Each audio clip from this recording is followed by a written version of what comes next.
Imagine a computer so advanced it could solve in 4 minutes what our best supercomputers today couldn't crack in thousands of years.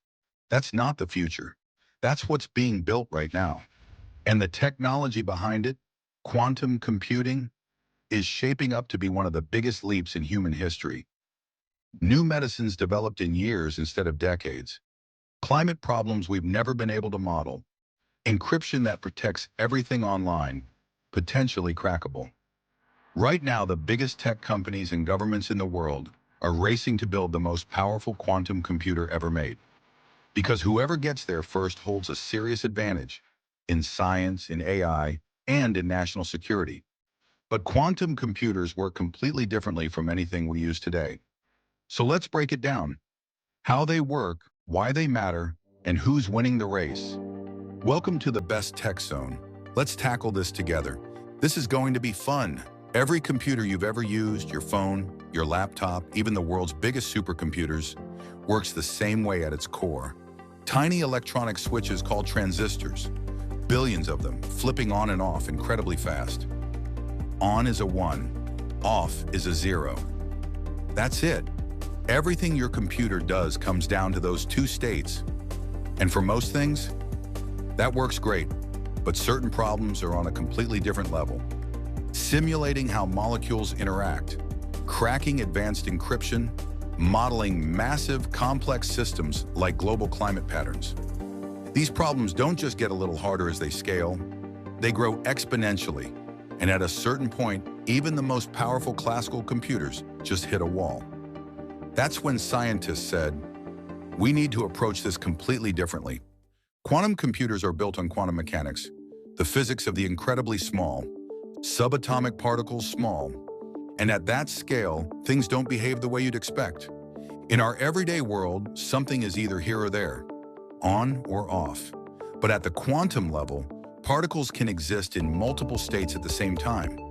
That's called superposition. There's also entanglement, where two particles become linked. Whatever happens to one instantly affects the other, no matter how far apart they are. Einstein himself called it spooky action at a distance. These aren't just interesting science facts. They're the actual mechanics that make quantum computers run.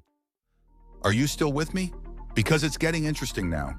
In a regular computer, information is stored in bits, either a 0 or a 1. In a quantum computer, you have qubits. And because of superposition, a qubit doesn't have to choose. It can be 0, 1, or both at the same time. Here's a simple way to think about it.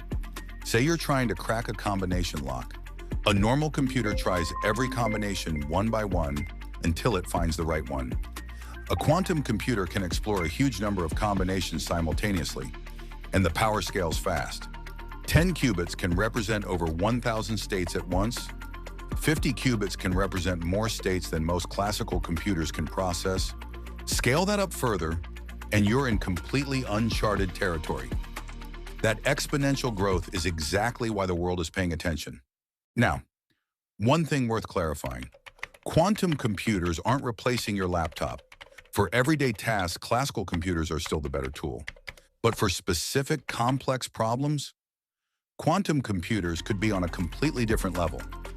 Drug discovery by simulating molecules at an atomic level, quantum computers could dramatically speed up the development of new medicines and treatments. Artificial intelligence, quantum systems could process massive data sets faster, making AI smarter and more efficient. Climate modeling, running accurate simulations of complex climate systems, requires enormous processing power. Quantum computing could make those models far more precise. Encryption, and this is a big one. Certain quantum algorithms could break the encryption that secures most of today's internet. That's why governments around the world are watching this technology very closely. There is a legitimate global race happening right now. Check out my other video on AI chip wars that helps explain that in detail. I will leave the link in the description for you as well. Okay, let's keep going. IBM, Google, Microsoft, Intel, all of them are investing billions into quantum research, and governments are treating it as a national priority, not just a science project. The challenge they're all up against is that qubits are extraordinarily fragile. Tiny vibrations, heat, Even electromagnetic interference can disrupt a calculation entirely.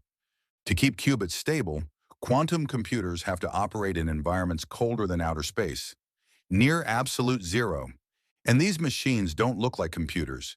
They look like something off a sci-fi film set, giant gold-colored structures hanging inside ultra-cooled chambers. There's nothing else like them. In 2019, Google made a landmark announcement. Their quantum processor, called Sycamore, completed a specific calculation in about 200 seconds.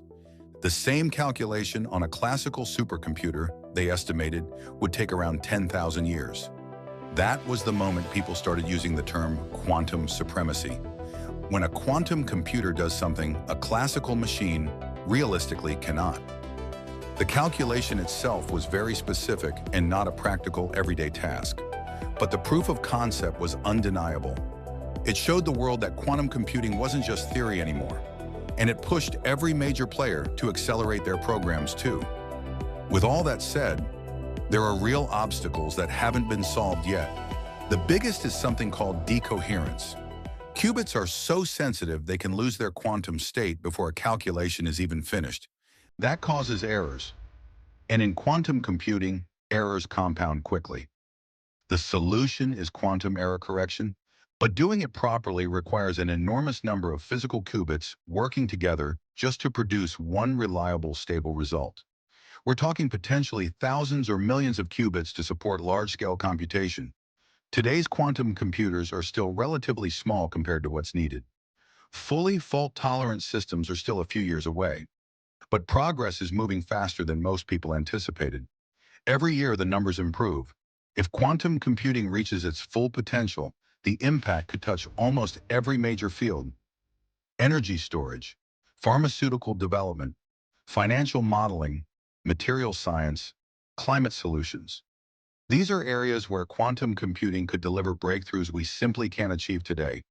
And there's the security side, too. If quantum computers can break today's encryption, and experts believe eventually they can, the entire foundation of digital security needs to evolve. Researchers are already developing quantum-safe encryption to get ahead of that shift. The transition won't happen overnight, but the groundwork is being laid right now. Quantum computing used to sound like something decades away. It's not anymore. We're past the point of asking whether it's possible. The question now is how fast it's going to get here, and what happens when it does. The machines being built today could reshape medicine, security, climate science, and technology in ways that are hard to fully imagine. The race is already underway, and the finish line is getting closer. If you want to stay ahead of the technologies that are actually going to change the world, hit subscribe. We break it all down right here on the Best Tech Zone. Thanks for watching.